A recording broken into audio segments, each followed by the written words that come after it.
from the pollution. Blessings, great soul. I am Spirit, and another great day to conquer. Our last encouragement was about King David and giving praise and the breath of life. And well, today I want to share again the great King David. Now let me set the table. King David was a little boy who had older brothers. And when the prophet came to anoint the next king of Israel, the father had all of his great brothers standing up there, prepared to be anointed. But King David, the little boy, was in the back tendering the sheep. He had the heart of a shepherd.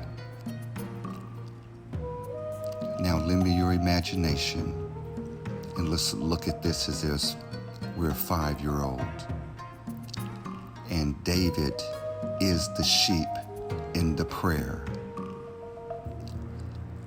David starts the prayer, the 23rd Psalms. The Lord is my shepherd. I shall not want. David is talking about himself being a sheep. I want us to put ourselves in that imaginary place. But I want you to put yourself as a sheep, as a little lamb, little innocent, tender lamb that is walking behind the flock. But the shepherd that is leading this flock is not the good shepherd. If it was, the little lamb would not be pulling up the rear of the flock. So here we are, David sees himself. Now, we find ourselves wandering off the path, and we're now entangled in the thorns, in the thistles, in the vines. And in this, we begin to cry as a little lamb. But the shepherd nor the other sheep does not hear our cry. Here we are now. The sun begins to set. We're left behind. Fear begins to kick in because we know that we're going to be devoured in the night as the night approaches. The thistling, the roars, all the predators, all the fears are magnified in the darkness. As we shake and tremble, we're hungry and thirsty. We endure this torture through the night. Now, as the sun begins to rise, we hear footsteps approaching, and these footsteps are gentle. And this great shepherd reaches down and untangles us from the thorns of life, untangles us from the fear. And we now are in the presence of this great shepherd. And what does this great shepherd do? He takes us and puts us in his bosom. And he maketh us to lie down in green pastures.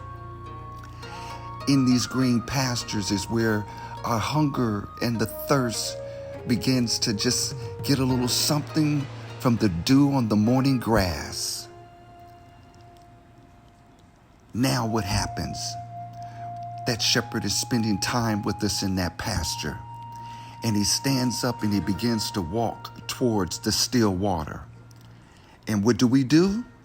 We follow him because he leads us besides the still water.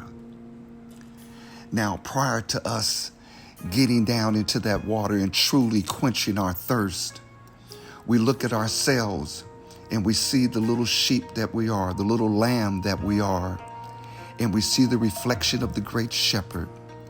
And as soon as we take a lap of that still water, our soul is restored. Now, he leads me in the path of righteousness for his name's sake. This is where we grow from a little lamb, little innocent baby lamb, into a full-grown, mature sheep. On this path of righteousness for his name's sake is where we have learned of the greatness of our shepherd. Our great shepherd has protected us from everything that has attempted to devour us. We've seen the rod and staff work. We are comforted. We fear no evil. And now, even though we walk through the valley of shadow of death with our great shepherd, we fear no evil because he is with us.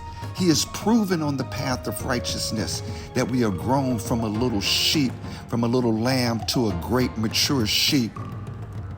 His rod and staff comforts us. After we come out of this valley of shadow of death, he prepares a table in our presence, in the presence of our enemies. Our enemies are those that have attempted to devour us, but we were protected. Our enemies that attempted to take advantage of our fear and our innocence, but we were protected. Our table is now prepared in the presence of our enemy, the table of righteousness, the reward of enduring. Now he anoints my head with oil. Our head is anointed with an understanding. Our cup, our heart overfloweth with goodness. For surely goodness and mercy shall follow me all the days of our life. And yes, we shall dwell in the house of the Lord forevermore.